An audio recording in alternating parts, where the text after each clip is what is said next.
और हमारी जो बहन बोल के गई बबीता जी, इतने शानदार तरीके से एक एक बात को इतने स्पष्ट तरीके से उन्होंने रखा। मैं बहुत धन्यवाद देती हूँ उनका कि इतनी यंग एज में आपने इतना अच्छे से इस पूरे मिशन को, मूवमेंट को संभाल के रखा है।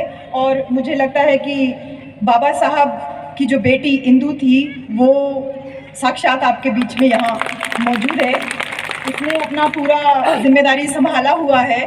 तो मिशन, ऐसी बेटियां जिंदा हैं तो मिशन कभी भी पीछे नहीं जा सकता है। और इसके साथ ही साथ ये भी कहूँगी कि बबीता आप आगे बढ़ो, हम हमेशा आपके साथ हैं। बस ये चीज़ ध्यान रखिएगा कि जिस जल, जंगल और ज़मीन के लिए हमारे पूर्वजों ने अपनी जान की बाजी लगाई, वो किसी भी कीमत पे बिकना नहीं चाहिए। ये कभी बिकना नहीं चाहिए। आपको पेशकश होगी, आपको एमपी बनाने की पेशकश होगी, आपको एमएलए बनाने की पेशकश होगी, आपको राज्यसभा भेजने की पेशकश होगी, लेकिन ये हमेशा ध्यान रखिएगा कि आप हमारे समाज में हमेशा भगवान की तरह हो सकता है पूजी जाओ अगर आप इस मिशन पे अडिग रहोगे। तो कोशिश ये करिए कि मिशन जो चल रहा है ये एक सामाजिक परिवर्तन के लिए हम सब यहाँ इकट्ठा हुए हैं।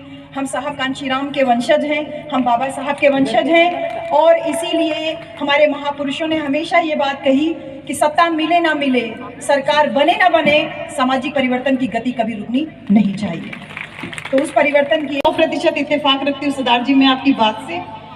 हमारे भगवान बिरसा मुंडा का इतिहास मिटाया गया।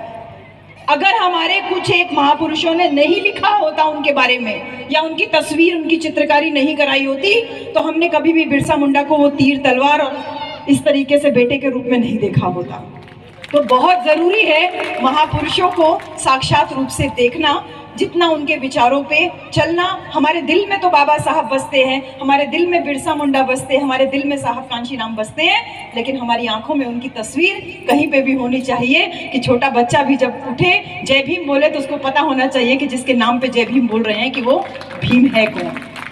इनको ज्ञान नहीं है, इनको शिक्षा का अभाव है, इसलिए इनके गले में मटका टंगा हुआ है। अगर इनको जागृति होती, इनको शिक्षा होती, तो शायद ये ऐसा काम नहीं करते। और उसी समय उन्होंने ये ठान लिया कि मैं, जिन लोगों ने इन लोगों को इतना अछूत बना के रखा, इतना नीच बना के रखा, इन लोगों को उत्थान के लिए मैं अपना पूरा जीवन जो है वो कुर्बान कर दूंगा। और वही एक समय था जब ज्योतिबा फुले अपनी पत्नी को पढ़ाने के लिए निकलते हैं, और वो दौर था कि पति पत्नी दोनों, और इस पे आधारित जो व्यवस्था थी जिसको तमाम लोग बोल भी रहे थे, मनुस्मृति जिसको बोला जाता है, मनु का विधान लागू था। उस मनु का विधान जिसमें लिखा था उसको मनुस्मृति कहा जाता है। बाबा साहब ने उस मनुस्मृति को जब जलाया तब उस मास्टर को जवाब दिया कि देख मास्टर, तू कहता था ना कि मैं पढ़ लिख के क्या करूंगा, देख मास्टर देख, मैंने पढ़ लिख के तेरी ऊंच नीच वाली व्यवस्था को आग लगा दी। ये मैं करना चाहता था और ये मैंने किया। और उसके बाद बाबा साहब ने जब भारत का संविधान लिखा तब उस मास्टर को जवाब दिया कि देख मास्टर देख, तू कहता था ना कि मैं पढ़ लिख के क्या करूंगा, मैंने पढ़ लिख करके अपने पूरे भारत देश के तमाम शोषितों, पीड़ितों जो हमारे लोग थे उनको मुक्ति का रास्ता दे दिया, उनको मुक्त करा दिया, उनको अधिकार दे दिया, शिक्षा का अधिकार, मान सम्मान का अधिकार दे दिया। ये मैं करना चाहता था और ये मैंने किया। और उसके बाद जब 1956 में बाबा साहब ने आपकी और हमारी औरतों के लिए, सर्व समाज की औरतों के लिए, वो केवल एक जाति एक धर्म की औरत नहीं थी, सर्व समाज की औरतों के लिए बाबा साहब ने कहा कि किसी समाज की तरक्की मैं इस बात से देखता हूँ कि उस समाज की औरतों ने कितनी तरक्की की है, तो उस तरक्की में ये बाधा देखते थे कि औरत शिक्षित नहीं है। उस तरक्की में बाबा साहब बाधा देखते थे कि औरत को जिंदा जला दिया जा रहा है। बाबा साहब ने आपको और हमको अधिकार दिलाने के लिए हिंदू कोड बिल लिखा।